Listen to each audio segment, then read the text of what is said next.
So hello everyone and welcome back to Marks Up. In this particular session, we are going to start a very important chapter from examinations point of view, that is anatomy of flowering plants. हम लोग already morphology of flowering plants के बारे में बात कर चुके हैं. Morphology का मतलब था एक्सटर्नल स्ट्रक्चर या फिर एक्सटर्नल अपीयरेंस. तो जब भी आप किसी फ्लावरिंग प्लांट को यानी जब भी आप किसी एंजियोस्पर्म को देखते हैं तो कुछ चीजें आपको उस प्लांट के अंदर डायरेक्टली दिखाई दे जाती हैं. उन चीजों में जो सबसे इंपॉर्टेंट है वो है उसकी स्टेम. तो वो स्टेम एक हर्बेशियस प्लांट की अलग दिखाई देगी, एक झाड़ी यानी श्रब की अलग दिखाई देगी, एज वेल एज एक फुल फ्लेजेड जो ट्री होगा जिसके ऊपर ब्राउन कलर की बार्क होगी वो अलग दिखाई देगी. रूट की अगर आप बात करें, टैप रूट सिस्टम आपका डिफरेंट होता है, फाइब्रस रूट सिस्टम आपका डिफरेंट होता है, एज वेल एज आपका जो एडवेंटिशियस रूट सिस्टम है वो डिफरेंट होता है. अगर आप किसी प्लांट की लीफ की बात करेंगे तो उनकी फाइलोटेक्सिक अरेंजमेंट यानी कि पत्ते अपोजिट ओरिएंटेशन में है या ऑल्टरनेट ओरिएंटेशन में है या फिर होल्ड ओरिएंटेशन में है, ये भी आप आसानी से देखकर ही बता सकते हो. जो लीफ है उनके ऊपर विनेशन किस प्रकार की है, वो रेटिकुलेट है या पैरेलल है, ये भी आप सिर्फ उसे देख करके बता सकते हो. एज वेल एज जब आप बात करेंगे फ्लावर्स की तो उस फ्लावर के पार्ट्स, उसकी सिमेट्री, ये भी आप उसे देख करके बता सकते हो. इन सारी चीजों के बारे में हम लोग ऑलरेडी मॉर्फोलॉजी में डिस्कशन कर चुके हैं. नाउ एनाटॉमी को पढ़ने का मेन प्रोटोगेटिव क्या है, क्यों हम एनाटॉमी के बारे में जाने जब मॉर्फोलॉजी से हमें ऑलरेडी इतना सारा डेटा मिल चुका है. कुछ ऐसी बातें होती हैं जो कि आपको सिर्फ इंटरनली किसी चीज को समझने पर ही पता लगती हैं. यानी कि आप मुझे देखकर ये तो बता सकते हैं कि मेरे अंदर दो हाथ हैं और दो पैर हैं, लेकिन आप सिर्फ मुझे देखने से ये नहीं बता पाएंगे कि मेरे हाथ में हड्डियां कितनी हैं और मेरे पैर में हड्डियां कितनी हैं. आप ये नहीं बता पाएंगे कि मेरे हाथ में मसल्स कितनी हैं और मेरे पैर में मसल्स कितनी हैं. तो ये जो स्टडी है, जब आप इंटरनल ऑर्गेनाइजेशन के अंदर चले जाते हैं, जब आप किसी चीज को एक डीप लेवल पर समझने की कोशिश करते हैं, उसे हम एनाटॉमी बोलते हैं.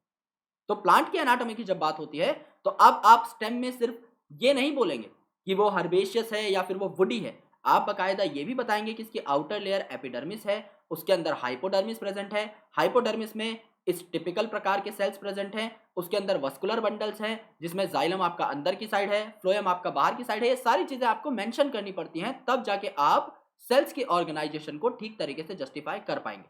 और ये जो सेल्स की ऑर्गेनाइजेशन रहती है, इसी पर डिपेंड करता है हर प्लांट के पार्ट का फंक्शन भी. यानी जब आप एनाटॉमी को पढ़ते हैं, जब आपको पता है कि एक प्लांट पार्ट के अंदर सेल इस हिसाब से अरेंज्ड है, तो उसी हिसाब के आपके फंक्शन भी देखने को मिलेंगे. स्टोमेटा अगर आपके बिल्कुल टिप के ऊपर प्रेजेंट है, लीफ के एकदम टॉप पे प्रेजेंट है, अपर लेयर के ऊपर प्रेजेंट है, तभी वो गैसियस एक्सचेंज में हेल्प करेंगे और तभी वो ज्यादा गैसियस एक्सचेंज कर पाएंगे. कोई सेल की लेयर है जो कि प्लांट को प्रोटेक्शन प्रोवाइड कर रही है या फिर कोई सेल की लेयर है जो कि प्लांट को डिफेंस प्रोवाइड कर रही है, तो वो सेल्स हमेशा मोटे होंगे, क्योंकि अगर वो प्रोटेक्शन प्रोवाइड कर रहे हैं तो उनका मोटा होना जरूरी है. अगर कोई सेल्स ऐसे हैं जो कि वाटर के बहने को या फिर वाटर के लॉस को रोक रहे हैं, ट्रांसपिरेशन को कम कर रहे हैं, तो उनके ऊपर आपको क्यूटिकल की लेयर मिल जाएगी. तो जिस हिसाब की एक पर्टिकुलर प्लांट पार्ट की मॉडिफिकेशन होती है, उसी हिसाब के उसके फंक्शंस भी होते हैं. And that's why it become very important to understand the anatomy. जब आप एक एक सेल की पोजीशन को पता लगा लेते हैं प्लांट के अंदर, जब आप एक एक सेल की ऑर्गेनाइजेशन को पकड़ लेते हैं और उसकी डीप स्टडी कर लेते हैं, तो अल्टीमेटली आपको फंक्शन याद करने में फिर बिल्कुल भी दिक्कत नहीं होती. तो आज हम हमारा चैप्टर स्टार्ट करने वाले हैं which is very very critical. Students को पर्सनली ये चैप्टर बहुत बोरिंग लगता है, but I have tried my level best to make the most interactive kind of slides possible, जिससे कि आप लोगों को मजा आ जाए और आप इन सारी चीजों को अच्छे तरीके से रिकैपिचुलेट भी कर पाए प्रॉपर टाइम के अंदर. और एग्जामिनेशन में आप इन्हीं कंसेप्ट को जब इंप्लीमेंट करेंगे तो आपको फुल मार्क्स मिल जाएंगे फॉर श्योर. तो हर बात को गौर से सुनना और जहां पर नेसेसरी हो, कुछ एसेंशियल बातें अगर आपको लगे तो आप उन्हें एनसीईआरटी में मार्क भी करते हुए चलना. सबसे पहले बात करते हैं about the definition of anatomy. तो anatomy is the study of internal structure. यानी मॉर्फोलॉजी में तो हम बाहर की चीजों की बात कर रहे थे कि पत्ती कैसी दिखाई देती है, उसके ऊपर वेन्स और वेनलेट्स का अरेंजमेंट क्या है, यानी कुछ ऐसी चीजें जो हमें बाहर से देखकर पता लग जाएंगी.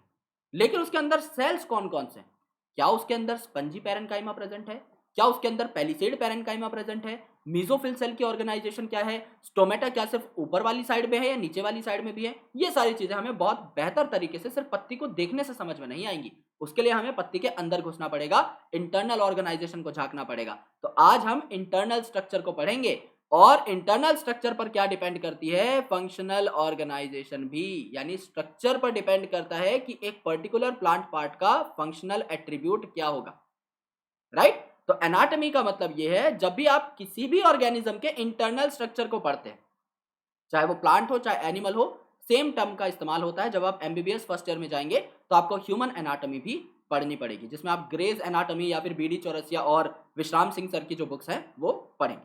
तो इस प्रकार से आपका एक प्लांट जो है दिखाई देता है। यहाँ पर आपको सेल्स की अरेंजमेंट जो है दिखाई दे रही है। कुछ सेल्स इस प्रकार के हैं, उसके बाद कुछ सेल्स हैं जो पतले हैं, जो कि एक लेयर बना रहे हैं। ये रेड कलर वाले सेल्स हैं जो कि एक स्पेसिफिक लेयर बना रहे हैं। इसके अंदर आपके और सेल्स हैं जो एक लेयर बना रहे हैं। इसके अंदर आपको और सेल्स दिखाई देंगे, अलग अलग टाइप के और सेल्स दिखाई देंगे, एंड सेंटर पे आपको पिथ दिखाई देगी, पिथ के सेल्स दिखाई देंगे। यानी यहाँ पर अलग अलग टाइप ऑफ सेल्स हैं। अब ये सेल कौन कौन से हैं, इनका काम क्या क्या है और इनका नेचर क्या क्या है, राइट। ये सेल कौन कौन से हैं, यानी विच पर्टिकुलर सेल, इन सेल का नेचर क्या क्या है, क्या ये पेरेनकाइमेटस है, स्क्लेरेनकाइमेटस है, कॉलनकाइमेटस है, एज वेल एज इनका फंक्शन क्या है, क्यों प्रेजेंट है ये तीनों चीजें हम लोग एनाटॉमी में बेहतर तरीके से देखेंगे। तो आपको पहले तो ये याद करना पड़ेगा कि सबसे बाहर वाली लेयर कौन सी है, जैसे एपिडर्मिस। तो एपिडर्मिस के नीचे वाली लेयर्स कौन सी हैं, लेट्स से हाइपोडर्मिस। फिर आपको पता लगेगा उसके नीचे कॉर्टेक्स है, फिर एंडोडर्मिस है, pericycle, pith and so on. ये 6-7 लेयर्स हैं जो कि आपको अलग अलग पार्ट्स में देखने को मिलेंगी। तो इनके बारे में ही हमें पूरे चैप्टर के अंदर बातें करनी है। तो ये इस प्रकार के जो हैवी डायग्राम्स हैं ये आपको देखने को मिलेंगे, लेकिन इनको अगर आप बाकायदा अच्छे तरीके से समझ लेते हैं तो वन टाइम एफर्ट है, उसके बाद आपको ये चीजें एकदम मक्खन लगेंगी और बहुत ही बेहतर तरीके से आपको ये चीजें हमेशा के लिए याद हो जाएगी। So now let's talk about the tissues. Animals में भी हम लोग टिश्यूज की बात करते हैं। जैसे हमारी बॉडी के अंदर 4 मेजर टाइप ऑफ टिश्यूज होते हैं, epithelial tissues, connective tissues, neural tissues and muscular tissues. इसी प्रकार से प्लांट के अंदर भी 2 अलग अलग टाइप के टिश्यू होते हैं। एक तो आपके मेरिस्टेमेटिक टिश्यू हो जाएंगे, यानी वो पर्टिकुलर टिश्यू जो कि डिवाइड कर सकते हैं, उन्हें आप क्या बोलेंगे, मेरिस्टेमेटिक टिश्यू। और दूसरे टिश्यूज जो कि डिवाइड होने के बाद बने हैं, यानी मेरिस्टेमेटिक टिश्यू ने डिवीजन किया और कुछ सेल्स बनाए और उन सेल्स ने अपना एक काम ले लिया और वो सेल आपके परमानेंट हो गए, एक पर्टिकुलर काम करने लगे। तो इनमें डिवीजन की कैपेसिटी नहीं होती। तो मेरिस्टेमेटिक सेल क्या है, ये वो सेल्स हैं जिनके अंदर कैपेसिटी है परपेचुएट करने की, इनमें कैपेसिटी है रैपिड डिवीजन की। लेकिन परमानेंट टिश्यूज वो होते हैं which do not divide at all, ये बिल्कुल भी डिवाइड नहीं करते, ये अपना एक पर्टिकुलर काम धंधा करना चालू कर चुके हैं, यानी कि ये डिफरेंशिएट हो चुके हैं। इन्होंने अपना एक काम जो है वो मस्त तरीके से पकड़ लिया है, ये उस काम से जो है हिलडुल नहीं रहे, राइट। तो मेरिस्टेमेटिक और परमानेंट में ये पर्टिकुलर फर्क है। उसके बाद जब आप देखेंगे तो परमानेंट में there are further bifurcations that you need to see, कि इसमें भी एक तरीके के सेल्स हो सकते हैं जो कि एक ही जैसे दिखाई देते हैं, which are not formed up of combination of cell, जिन्हें आप सिंपल टिश्यू बोल देते हैं। एंड काफी सारे ऐसे टिश्यूज होते हैं जिनमें डिफरेंट सेल्स मिलकर के एक टिश्यू बनाते हैं, उन्हें आप कंपाउंड टिश्यू बोल देते हैं या फिर कॉम्प्लेक्स टिश्यू बोल देते हैं या फिर कंजुगेटेड टिश्यूज बोल देते हैं। तो यहां पर हम उनके बारे में भी चर्चा करेंगे। तो मेरिस्टेमेटिक क्या होता है इस बात को समझते हैं। मेरिस्टम वर्ड को आप लोग जान चुके हैं मॉर्फोलॉजी ऑफ फ्लावरिंग प्लांट में। जब आपने रूट का एक स्ट्रक्चर देखा था तो उस रूट में सबसे टिप पर क्या चीज प्रेजेंट थी, आपका रूट कैप। ओके, अगर यहां पर हम लोग एक डायग्राम बना लें तो उस डायग्राम के अंदर क्या हो जाएगा, यहां पर अगर हम एक डायग्राम बना ले रूट का, तो इस डायग्राम के अंदर सबसे अपर जो लेयर प्रेजेंट है ये क्या थी, ये आपकी रूट कैप थी, ये आपकी रूट कैप हो जाएगी। इस रूट कैप के बाद अगर आप देखेंगे यहां पर, तो यहां था जोन ऑफ मेरिस्टेमेटिक एक्टिविटी, यहां पर मेरिस्टम के सेल प्रेजेंट थे जो कि डिवाइड कर रहे थे बार बार और फिर ये लंबे हो जा रहे थे। यहां पे जोन ऑफ इलोंगेशन प्रेजेंट था इसके जस्ट ऊपर, राइट। और यहां पर जाकर के मैच्योर हो जा रहे थे, तो रीजन ऑफ मैचुरेशन प्रेजेंट था। तो ये आपका रीजन ऑफ इलोंगेशन था और ये आपका रीजन ऑफ मैचुरेशन था, राइट, मैचुरेशन था। और इस रीजन ऑफ मैचुरेशन पे क्या लगे हुए थे, मैच्योर होने पर क्या आ जाते हैं, हेयर्स आ जाते हैं ना। तो यहाँ पर आपके हेयर्स लगे हुए थे जिन्हें हम रूट हेयर्स बोल रहे थे, जो कि आपका एब्जॉर्प्शन का काम करेंगे। ओके, मिनरल्स का और वाटर का एब्जॉर्प्शन में काम करेंगे, एब्जॉर्प्शन में अपना रोल अदा करेंगे। इनको आप क्या बोल रहे थे, रूट हेयर्स। तो यहाँ पर कुछ ऐसे सेल्स थे जो कि आपके प्लांट की प्राइमरी लेंथ बढ़ा रहे थे, जो कि रूट्स को लंबा कर रहे थे। वो रूट इलोंगेशन का काम किसका था, मेरिस्टम का था। तो इसे आप क्या बोल रहे थे, इसे आप बोल रहे थे रूट एपिकल मेरिस्टम। अगर आपको याद है तो मैंने आपको 2 मेरिस्टम्स बताई थी, रूट एपिकल मेरिस्टम और शूट एपिकल मेरिस्टम, जिन्हें हमने प्राइमरी मेरिस्टम भी बोला था। प्राइमरी मेरिस्टम इसलिए बोला था क्योंकि इनिशियली जब आपका सीड होता है, प्लांट बनने से पहले एक सीड था, तो वो जो एंजियोस्पर्मिक सीड था ना, जब वो इनिशियली ग्रो करता है तो जो हाइट में आपको चेंजेस देखने को मिलते हैं, that is called as the primary growth. लेकिन हाँ, जब प्लांट मोटा होने लगता है, जब उसकी गर्थ बढ़ती है, जब उसकी मोटाई बढ़ती है ना, तो आप उसे कहते हैं सेकेंडरी ग्रोथ। तो हर प्लांट के अंदर सेकेंडरी ग्रोथ देखने को नहीं मिलती आपको।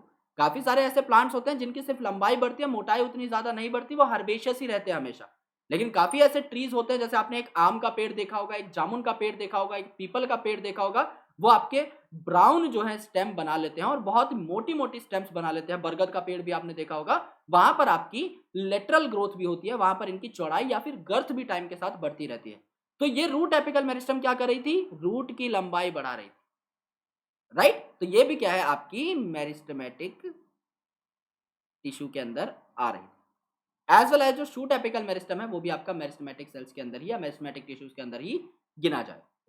ओके, तो ये सेल्स क्या करते हैं, इन सेल्स के अंदर हमने क्या पढ़ा था, यहां पर ये आपके पतले सेल्स होते हैं, तो इनकी थिन सेल वॉल होती है।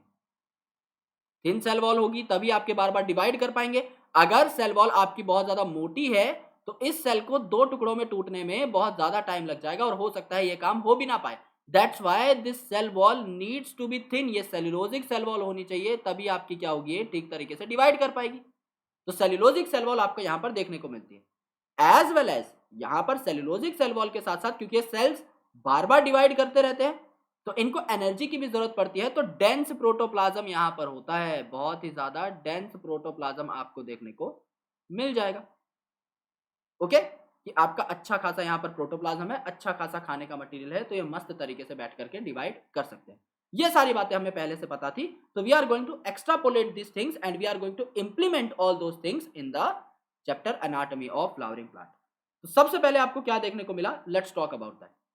टिश्यू की डेफिनेशन। टिश्यू क्या है, tissue is a group of cells, क्योंकि सेल्स के बाद ऑर्गेनाइजेशन लेवल पे आपका टिश्यू आता है। हमें पता है कि आपके कुछ एलिमेंट्स जैसे कि कार्बन है, हाइड्रोजन है, ऑक्सीजन है, नाइट्रोजन है, फास्फोरस है, सल्फर है, एटसेट्रा है, इन सब ने मिलकर के क्या बनाए, इन सब ने मिलकर के आपके बायोमोलिक्यूल्स बनाए। और इन बायोमोलिक्यूल्स ने आगे चल करके क्या बना लिए, इन बायोमोलिक्यूल्स ने आगे चल करके बना लिए cell organelles.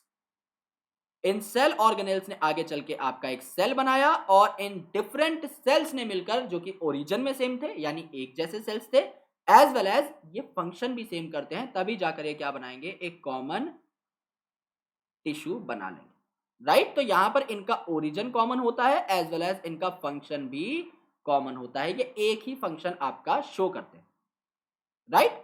So based on the capability of cell division, अब ये जो टिश्यू है इनमें से जो सेल्स हैं इनके, वो सेल डिवाइड कर पा रहे हैं या नहीं, उस बेसिस पर आपने टिश्यूज को दो अलग अलग भागों में डिवाइड कर दिया।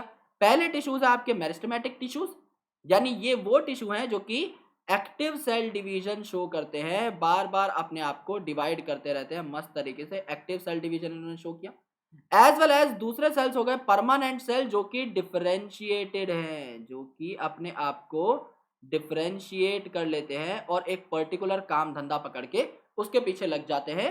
ये वाले जो सेल्स हैं यानी परमानेंट जो सेल्स है, परमानेंट टिश्यू के जो सेल्स हैं, they do not divide at all, ये कभी भी आपके डिवाइड नहीं कर, तो ये मेरिस्टेमेटिक में काउंट नहीं होता। अब जब आप मेरिस्टेमेटिक सेल की बात करते हैं तो मेरिस्टेमेटिक सेल्स जो है, ओके, ये एक्टिव सेल डिवीजन शो करेंगे एंड यहां पर जो है अच्छी खासी ग्रोथ भी आपको देखने को मिलेगी। एंड प्लांट में हर पार्ट में ग्रोथ नहीं होती, ये बात आपको आज जो है अपने घर की दीवार पर एक और बात लिख लेनी है कि प्लांट में ग्रोथ अनलिमिटेड होती है, प्लांट हमेशा ग्रो करता रहता है, लेकिन प्लांट के हर पार्ट में ग्रोथ का पोटेंशियल नहीं रहता। तो प्लांट में सिर्फ कुछ रेस्ट्रिक्टेड एरियाज ही होते हैं जो कि उसे ग्रो करवा पाते हैं, और इन रेस्ट्रिक्टेड एरियाज को ही आप क्या बोलते हैं, मेरिस्टम बोलते हैं। समझ लीजिए आपकी यहां पर एपिकल मेरिस्टम है, तो ये पार्ट आपका कौन सा पार्ट है, ये पार्ट आपका शूट पार्ट है, सबसे अपर पार्ट है, तो इसे आप क्या बोल देते हैं, सैम बोल देते हैं, जैसे आप शूट एपिकल मेरिस्टम भी कहते हैं। सिमिलरली आप यहां पर अगर रूट देखेंगे तो इस रूट की टिप पर भी जस्ट रूट कैप से पहले आपको क्या देखने को मिलेगा, जस्ट रूट कैप से पहले आपको रूट एपिकल मेरिस्टम देखने को मिलेगा, जिसे आप क्या बोलते हैं, जिसे आप रैम भी बोलते हैं। तो रूट एपिकल मेरिस्टम आपको यहां पर देखने को मिल जाएगा, जिसे आप रैम भी बोलते हैं। तो अब आपका सैम क्या करेगा, शूट एपिकल मेरिस्टम जो ऊपर का टिप वाला पार्ट है, ये नीचे की साइड आपके सेल्स ऐड करता रहेगा, यानी जैसे जैसे ग्रो करेंगे सेल्स, जैसे जैसे डिवाइड करेंगे, नए सेल्स आपके नीचे की साइड ऐड होते जाएंगे। अब चाहे सेल नीचे ऐड हो या ऊपर, लेंथ तो आपकी बढ़ेगी। तो अगर आपकी टिप पे सेल्स बन रहे हैं तो ये नीचे की साइड ही ऐड होंगे, लेकिन लेंथ तो आपकी बढ़ी ना ओवरऑल स्टेम की, तो स्टेम की लेंथ बढ़ जाएगी। सिमिलरली अब रूट की टिप पर जो सेल्स थे, रूट एपिकल मेरिस्टम, अब ये रूट एपिकल मेरिस्टम नीचे रूट कैप के ऊपर तो बहुत ज्यादा सेल्स ऐड करेंगे नहीं, ऊपर ही ऐड करेंगे। तो ये जो अपर पार्ट है रूट का, यहां पर ये ऐड करते रहते हैं सेल, लेकिन अल्टीमेटली चीज क्या है कि आपकी रूट की लेंथ बढ़ जाएगी। तो शूट एपिकल मेरिस्टम और रूट एपिकल मेरिस्टम आपकी शूट की और रूट की लेंथ बढ़ाते हैं इनिशियली, जब आप एक सीड को जर्मिनेट कराते हो और प्राइमरी ग्रोथ हो रही होती है, जब सिर्फ लेंथ बढ़ रही है, यानी प्लांट अभी इनिशियली एक बच्चे फेज में है, बचपन में है, तो उस टाइम पे उसकी जो इनिशियल ग्रोथ हो रही है, प्राइमरी ग्रोथ, वो आपका रूट और शूट एपिकल मेरिस्टम कराते हैं और ये हमेशा जो है सेल ऐड करते रहते हैं। लेकिन after maturing, okay, after getting matured, ये जो लेटरल मेरिस्टम है, ये लेटरल मेरिस्टम जो है ये सेकेंडरी ग्रोथ कराते हैं। लेटरल का मतलब अब ये साइड्स में सेल ऐड करेगी, ऐसे और ऐसे। रूट एपिकल और शूट एपिकल में मैंने कैसे एरो बनाए हैं, ऊपर से नीचे की साइड, नीचे से ऊपर की साइड, यानी ये क्या बढ़ाएंगे, यहां पर ये जो एरो है इसका मतलब ये है लेंथ बढ़ा रहा है, यहां पर ये जो एरो है इसका मतलब क्या है, लेंथ बढ़ा रहा है। लेकिन यहां पर जो एरो है लेटरल, इसका मतलब क्या है, गर्थ बढ़ा रहा है, अब मोटाई बढ़ा रहा है, गोलाई बढ़ा रहा है। तो ये तने की मोटाई बढ़ाता है, गर्थ बढ़ाता है लेटरल मेरिस्टम, इसीलिए आपकी सेकेंडरी ग्रोथ करवाता है। काफी बार आपके कुछ पैचेस छूट जाते हैं, जब आपकी लीफ और ब्रांचेस ग्रो करते हैं, काफी बार बीच में आपके पैचेस छूट जाते हैं, जैसे आप इंटर कैलरी मेरिस्टम बोलते हैं। तो ये भी आपको काफी बार कुछ मैच्योर्ड पार्ट्स के बीच में देखने को मिल जाते हैं, जैसे ग्रासेस वगैरह में। तो वहां पर इसीलिए ग्रासेस आपको बार बार ग्रो होती हुई दिखाई दे जाती है। समझ लो कोई ग्रास है, हर्बीवोर आया, शूट एपिकल मेरिस्टम खा करके भाग गया, ऊपर ऊपर की घास ही तो खाएगा ना। लेकिन इंटर कैलरी मेरिस्टम यहां पर भी प्रेजेंट थी, ये इंटर कैलरी मेरिस्टम दोबारा से ग्रो कर देगी घास को, क्योंकि मेरिस्टम में सेल्स हैं जो कि डिवाइड करते हैं, वो बहुत अच्छे तरीके से रैपिडली डिवाइड करेंगे, दोबारा से घास वैसी की वैसी हो जाएगी, राइट। तो इंटर कैलरी मेरिस्टम जो है, इसका नाम इसीलिए इंटर है, ओके, क्योंकि इंटर मतलब बीच बीच में प्रेजेंट रहता है, इंटर का मतलब बीच बीच में प्रेजेंट रहता है, ओके, बीच बीच में प्रेजेंट रहता है, that's why it is called as intercalary. अब आप जब ऑर्गेनाइजेशन देखेंगे मेरिस्टम की, तो सबसे पहले तो ये एक्टिवली डिवाइडिंग सेल्स होते हैं। इनकी पोजीशन के बेसिस पर आप इन्हें तीन अलग अलग टाइप्स में डिवाइड कर सकते हैं। पहला एपिकल मेरिस्टम, एपिकल का मतलब ही क्या है, एपिकल का मतलब टॉप पे प्रेजेंट रहेंगे, टिप पे प्रेजेंट रहेंगे। अब ये जो टिप है, ये कोई भी हो सकती है, या तो ये शूट एपिकल मेरिस्टम हो सकता है शूट की टिप पे, या फिर रूट एपिकल मेरिस्टम हो सकता है रूट की टिप पे, दोनों ही तो टिप हैं। ये वाला भी आपका क्या कहलाएगा, ये वाला भी आपका एपिकल है और ये वाला भी आपका एपिकल है। तो यहां पर भी एपिकल लिखा हुआ मिला हमें, यहां पर भी एपिकल लिखा हुआ मिला।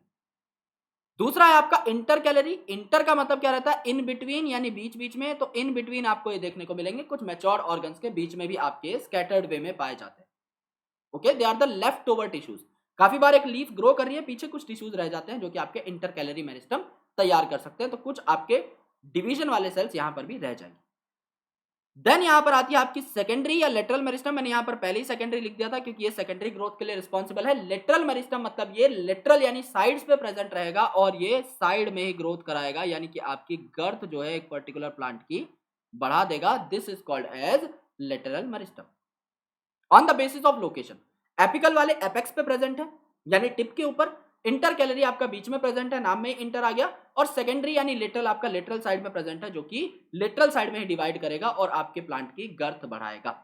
तो यहां पर आपने देखा कि हर प्लांट का पार्ट डिवीजन के लिए कैपेबल नहीं है। जैसे कि ये वाला प्लांट पार्ट है, ये तो कुछ भी नहीं कर रहा, ये वाला प्लांट पार्ट है तो कुछ भी नहीं कर रहा, क्योंकि ना इसमें इंटर कैलरी मेरिस्टम, ना इसमें एपिकल मेरिस्टम, ना इसमें लेटरल मेरिस्टम। ये वाला प्लांट तो कुछ भी नहीं कर रहा है, ये वाला प्लांट पार्ट भी कुछ भी नहीं कर रहा है। So not all plant parts divide. जिस जिस जगह पे सिर्फ आपके मेरिस्टेमेटिक सेल होंगे वही प्लांट पार्ट डिवाइड करेगा।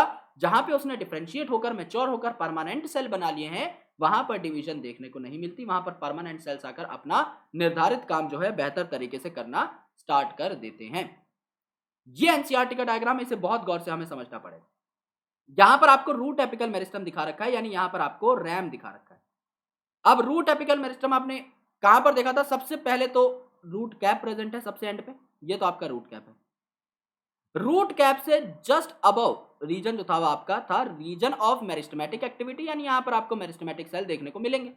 तो ये आपका रूट एपिकल मेरिस्टम है, यहां पर मेरिस्टेमेटिक सेल है।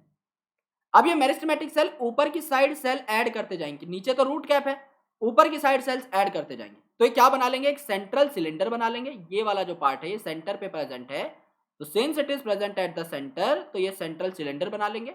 इसके बाद ये आपका बना लेंगे कॉर्टेक्स। ओके, यानी आउटर लेयर के जस्ट अंदर जो चीज प्रेजेंट रहती है, इसे कॉर्टेक्स हमने बोल दिया, तो ये आपका कॉर्टेक्स हो गया। एंड सबसे बाहर जो आउटर लेयर है, इसे हमने क्या बोल दिया, प्रोटोडर्म बोल दिया। जब प्लांट आपका बहुत ज्यादा एडवांस नहीं है, उस टाइम पर जो डर्म है, डर्म का मतलब डर्मा यानी लेयर, आपने डर्मिकूल पाउडर सुना होगा। डर्मिकूल का मतलब क्या होता है, डर्मी का मतलब रहता है डर्मा यानी स्किन, और कूल का मतलब ठंडक देने वाला। तो आपको बताते हैं ना कि ठंडा ठंडा कूल कूल हो जाओगे लगा करके, तो हर चीज के पीछे लॉजिक है। जैसे आपका ब्रांड आता है ग्लूकॉन डी, उसके नाम के पीछे क्या लॉजिक है, ग्लूकॉन का मतलब है ग्लूकोज और डी का मतलब है उसकी कंफर्मेशन डी ग्लूकोज है। आप जो पी रहे हो वो एल ग्लूकोज नहीं है बल्कि डी ग्लूकोज है।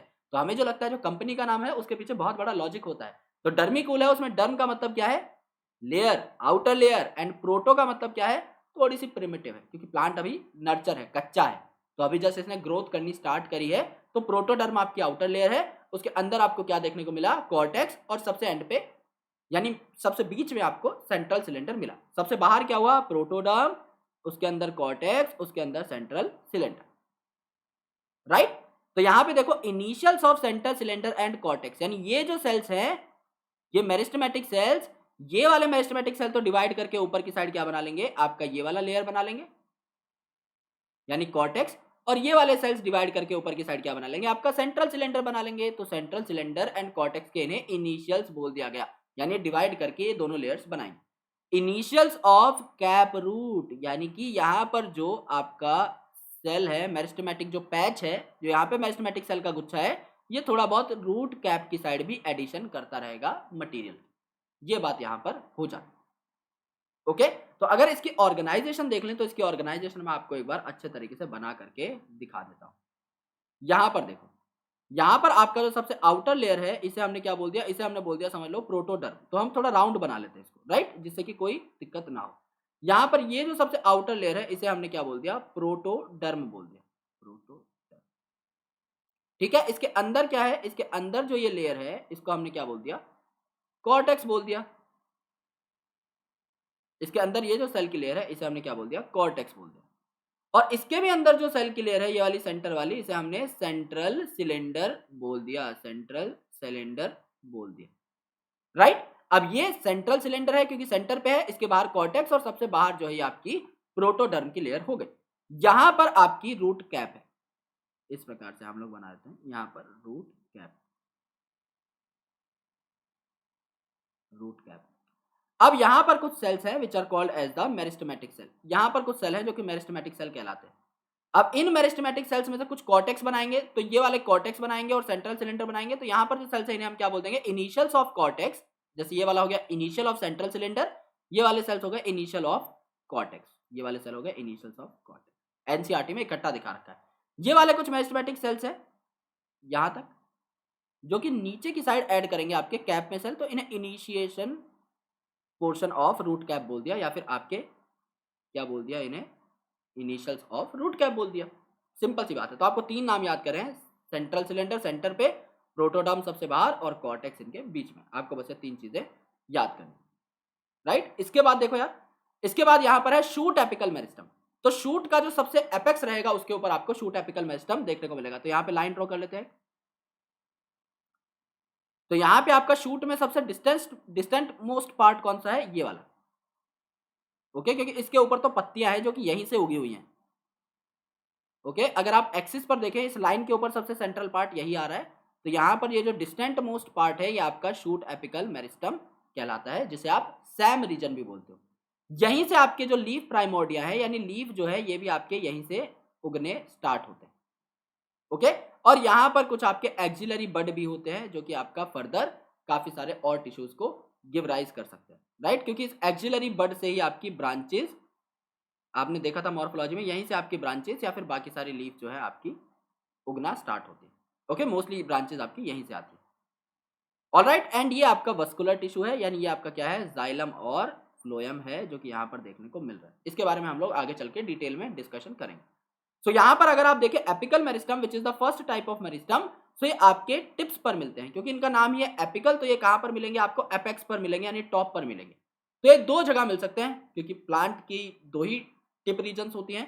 एक तो आपका रूट का टिप, तो रूट एपिकल मेरिस्टम हो जाएगा, और ये आपके शूट के टिप पर भी मिल सकता है, तो शूट एपिकल मेरिस्टम हो जाए। एंड ये आपके प्राइमरी टिश्यूज बनाते हैं क्योंकि ये इनिशियली प्लांट के अंदर प्रेजेंट रहते हैं, ये इनिशियल ग्रोथ कराते हैं प्लांट के अंदर, यानी कि उनकी प्राइमरी जो हाइट है ये यही बढ़ाते हैं। प्राइमरी जो हाइट है यानी रूट और शूट की जो लेंथ है, जब आपका सीड ग्रो करता है, जर्मिनेट करता है, तो इनिशियली कौन बढ़ाता है? रूट एपिकल और शूट एपिकल मेरिस्टम। यहां पर अगर आप देखेंगे तो आपको देखने को मिलेगा कि रूट एपिकल मेरिस्टम रूट की टिप पर प्रेजेंट होगा। तो यहां पर देखो ये रूट एपिकल मेरिस्टम है, ओके। यहां पर ये प्रोटोडर्म बना लेगा बाहर वाली लेयर, कॉर्टेक्स बना लेगा बीच में, और सेंट्रल सिलेंडर बना लेगा सबसे सेंटर पे। तो जो इनिशियल्स हैं आपके सेंट्रल सिलेंडर और कॉर्टेक्स के, सेंट्रल सिलेंडर और कॉर्टेक्स बनाएंगे, और जो आपका प्रोटोडर्म का इनिशियल है वो यहां पर आपको देखने को मिलेगा, जो कि प्रोटोडर्म की लेयर बनाएगा।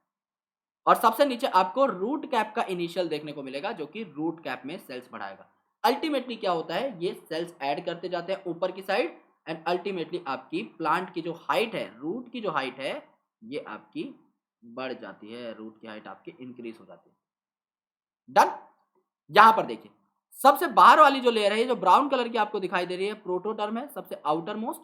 उसके अंदर जो ये वाली लेयर आपको दिखाई दे रही है हल्की सी ग्रीनिश कलर में, ये आपकी कॉर्टेक्स है, जिसको ग्राउंड मेरिस्टम भी यहां पर बोला हुआ है। एंड सबसे सेंटर में ये जो आपकी लेयर है स्काई ब्लू कलर की, इसे आप सेंट्रल सिलेंडर बोल रहे हो, which is also called as procambium. और सबसे टिप पर आपकी प्रेजेंट है रूट कैप। तो रूट एपिकल मेरिस्टम कहां पर है? ये वाली रीजन, ये वाली रीजन, राइट, जहां पर इन सबके इनिशियल्स प्रेजेंट है। यहां पर कुछ सेल्स प्रेजेंट हैं जिन्हें इनिशियल्स ऑफ प्रोटोडर्म कहा जाएगा, जो प्रोटोडर्म बना लेंगे। यहाँ पर कुछ सेल्स हैं जो कि इनिशियल्स ऑफ कॉर्टेक्स कहलाते हैं, कॉर्टेक्स बना लेंगे। यहाँ पर कुछ सेल्स हैं जो कि इनिशियल्स ऑफ सेंट्रल सिलेंडर बोले जाएंगे, सेंट्रल सिलेंडर बना लेंगे। तो अल्टीमेटली आपकी ये जो रूट है, इसके इंटरनल ऑर्गेनाइजेशन यानी एनाटॉमी कुछ ऐसी दिख जाएगी, जो कि साइड वाले डायग्राम में आपको गिवन।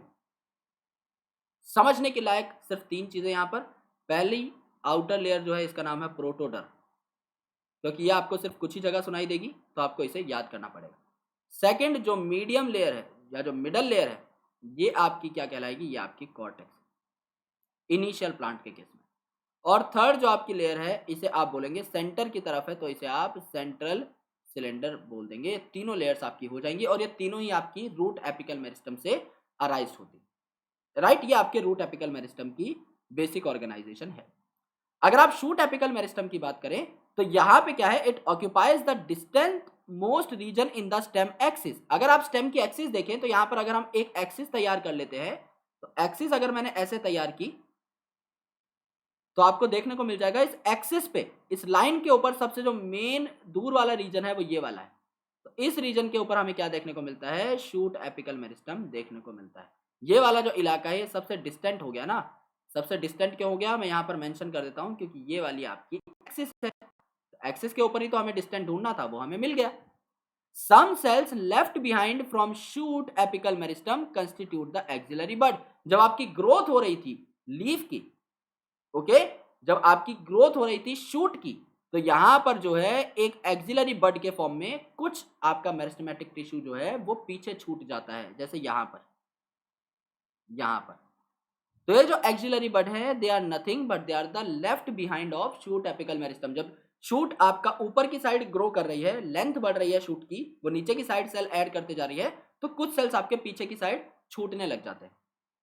ओके, समझ लो कि आपने एक इंक ली, ओके, और उस इंक को अगर आप आगे की साइड स्लाइड करते जाओ, तो आप देखोगे जहां से आपने इंक को स्टार्ट किया है, जहां पर आपने एक इंक का पैच बनाया था, वो डार्क पोर्शन है, और पीछे पीछे आप अपोजिट डायरेक्शन में उसे अगर अपने हाथ से फैलाते जाओगे, तो दूर तक जाते जाते ना उसका कलर लाइट होता हुआ चला जाता है। Similar case is with this. आपकी शूट एपिकल मेरिस्टम एपेक्स पर तो रहेगी, टॉप पर रहेगी, तो जैसे जैसे स्टेम की हाइट बढ़ती जाएगी, टॉप पर तो गाढ़ा वाला पोर्शन है, मेन पैच है, लेकिन पीछे पीछे आपका हल्का कुछ जो सेल्स का पार्ट है वो छूटता जाता है, जिसे आप एक्सिलरी बड बोल देते हैं। अब ये जो आपका एक्सिलरी बड है, ये आपका फर्दर ब्रांचेस को गिव राइज कर सकता है, इसके ऊपर फ्लावर भी आपको देखने को मिल सकता है। So they are present in axils of leaf, और यहां पर आपके फ्लावर या फिर ब्रांच यहां से ओरिजिनेट हो सकते हैं, जो कि हम देख भी चुके हैं मॉर्फोलॉजी वाले चैप्टर के अंदर। तो यहां पर दो प्रकार के बर्ड्स हो सकते हैं। पहला आपका टर्मिनल बर्ड, जो कि यूजुअली सिंगल होता है, क्योंकि टर्मिनस आपको एक ही देखने को मिलेगा। लेकिन ये जो लीफ की एक्सिल्स होती हैं, ये वाली, ये वाली, ये वाली, इन हजारों लीव्स के ऊपर हजारों एक्सिलरी बर्ड आपको देखने को मिलते हैं, जिनसे कि काफी सारे ब्रांचेस और फ्लावर्स आ सकते हैं। तो यहां पर आपको शूट एपिकल मेरिस्टम देखने को मिलेगा एपिकल रीजन पे, सबसे टॉप वाले रीजन के ऊपर। ओके, और इसकी असली एनाटॉमी कुछ ऐसी दिखाई देती है। ये आपका शूट एपिकल मेरिस्टम है, जो कि यहाँ पर लीफ प्राइमोर्डिया बना सकता है, यानी छोटी छोटी पत्तियां जो आगे चल के बेहतर फुली फ्लैश्ड पत्तियों में कन्वर्ट होंगी। एंड यहाँ पर पीछे कुछ आपका मेरिस्टमेटिक पोर्शन छूट गया है, जिसको आपने एक्सिलरी बड बोल दिया है। नेक्स्ट जो आपकी टाइप ऑफ मेरिस्टम आती है, इसे आप बोलते हैं inter calorie meristem.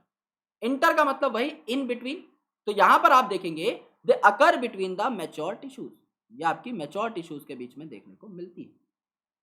They occur in grasses and regenerate the parts removed by grazing herbivore. यानी आपका कोई अगर हर्बीवोर है, कोई घास खाने वाला ऑर्गेनिज्म है, अगर वो आ चुका है एक घास के पास और वो ऊपर वाली घास को नोच करके खा लेता है, तो भी आपके inter calorie meristems in between यानी बीच बीच में पैचेस के फॉर्म में प्रेजेंट है। देखो, शूट एपिकल मेरिस्टम तो यहां पर है, जिसे आप सैम बोल रहे हो। रूट एपिकल मेरिस्टम बिल्कुल नीचे है, जिसे आप रैम बोल रहे हो। तो बीच में ये वाली जो मेरिस्टम यहां पर छूटी है ना, बीच में धब्बे के फॉर्म में, एक पैच के फॉर्म में, ये कौन सी मेरिस्टम है? ये आपकी इंटर कैलरी मेरिस्टम है। इंटर कैलरी मेरिस्टम, आपकी इंटर कैलरी मेरिस्टम। समझ लो, एक हर्बीवोर आया, वो यहां तक के पौधे को खा गया, यहां तक की घास को, तो ये वाला इंटर कैलरी फटाक से ग्रो कर लेगा। वो यहां तक के पौधे को खा गया, ये वाला इंटर कैलरी और ऊपर ग्रो कर लेगा। यहां तक के पौधे को खा गया, ये वाला इंटर कैलरी और ग्रो कर लेगा।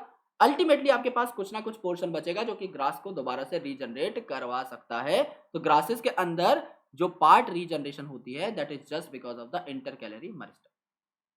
सिमिलरली आप अगर देखेंगे इस इंटर नोड के पास, अलग अलग प्लांट्स के अंदर जो इंटर नोड्स हैं, यानी दो नोड के बीच का जो स्पेस है, यहां पर भी आपको नोड्स के नजदीक इंटर कैलरी मेरिस्टम देखने को मिलती है, नियर नोड्स, जहां से ये दोबारा से ग्रो कर सकते हैं।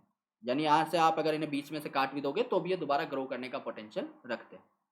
ओके, तो इंटर कैलरी मेरिस्टम यहां पर है और इसके जस्ट ऊपर जोन ऑफ इलोंगेशन है, क्योंकि मेरिस्टमेटिक रीजन के ऊपर जस्ट आपको इलोंगेशन रीजन देखने को मिलता है। तो यहां से जो सेल्स हैं नंबर में बढ़ते जाएंगे, नंबर इंक्रीज हो जाएगा इंटर कैलरी मेरिस्टम से, और यहां पर जोन ऑफ इलोंगेशन में जो सेल्स हैं वो फटाफट इलोंगेट हो जाएंगे, इनकी हाइट झटपट बढ़ जाएगी एंड अल्टीमेटली ये बहुत ही तेजी से क्या कर लेंगे? ग्रो कर लेंगे। तो यूजुअली आपके मोनोकॉट्स में देखने को मिलते हैं इंटर कैलरी मेरिस्टम, जैसे कि आपके ग्रासेस वगैरह,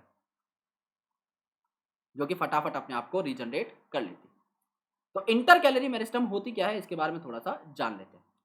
सो apical and intercalary meristem ये जो है ये प्राइमरी मेरिस्टम्स कहलाते हैं, क्योंकि ये स्टार्टिंग से ही प्लांट की बॉडी में प्रेजेंट रहती हैं। So they appear very early in plant life and contribute to the formation of primary plant body.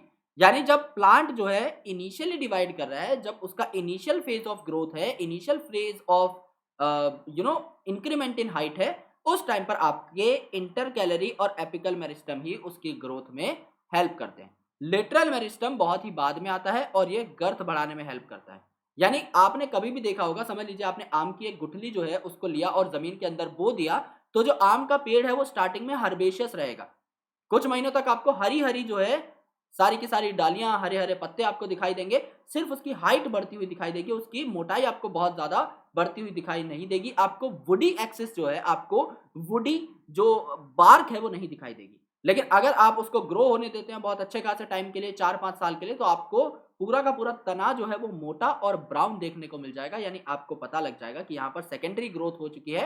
वो कौन कराता है? वो आपका लेटरल मेरिस्टम कराता है। तो एपिकल मेरिस्टम आपका प्राइमरी है, इंटर कैलरी मेरिस्टम आपका प्राइमरी है, लेकिन लेटरल मेरिस्टम आपका क्या है? सेकेंडरी। ये बात यहाँ पर मैं आपको नोट करवाना चाह रहा हूँ। ओके, तो लेटरल मेरिस्टम जो है, जैसे कि आपका cork cambium and vascular cambium, इन दोनों के बारे में हम डिटेल में पढ़ेंगे। सेकेंडरी ग्रोथ कराते हैं, ये आपका क्या करते हैं? गर्थ को बढ़ाते हैं, मोटाई को बढ़ाते हैं। जबकि जो रूट एपिकल मेरिस्टम है और शूट एपिकल मेरिस्टम है, ये वाली और ये वाली, ये आपके क्या करते हैं? ये आपके एक पर्टिकुलर प्लांट की हाइट को बढ़ाते हैं, प्राइमरी एक्सिस की लेंथ को ये इंक्रीज करते हैं। सो आप देखेंगे ड्यूरिंग दिस, यानी जब प्लांट बॉडी आपकी ग्रो करने लगती है, तो स्पेसिफिक रीजन्स जो है आपके एपिकल मेरिस्टम के, यानी एपिकल मेरिस्टम के जो सेल्स है ये डर्मल टिश्यूज बनाते हैं, यानी आउटर लेयर, जैसे एपिडर्मिस, हाइपोडर्मिस। ये ग्राउंड टिश्यू बनाते हैं जिसमें मेजॉरिटी ऑफ द सेल्स आते हैं, जैसे आपका कॉर्टेक्स हो गया और आपके उसके अंदर के सेल्स हो गए, राइट। सो डर्मल टिश्यूज मतलब आपकी आउटर लेयर, जैसे एपिडर्मिस हो गई, उसके अंदर की सारी की सारी सेल लेयर वस्कुलर टिश्यूज को छोड़ करके यानी जाइलम और फ्लोएम को छोड़ करके ये क्या कहलाती है, ग्राउंड टिश्यू कहलाते हैं। तो तीन तरीके के टिश्यू सिस्टम्स के बारे में भी आप पढ़ेंगे।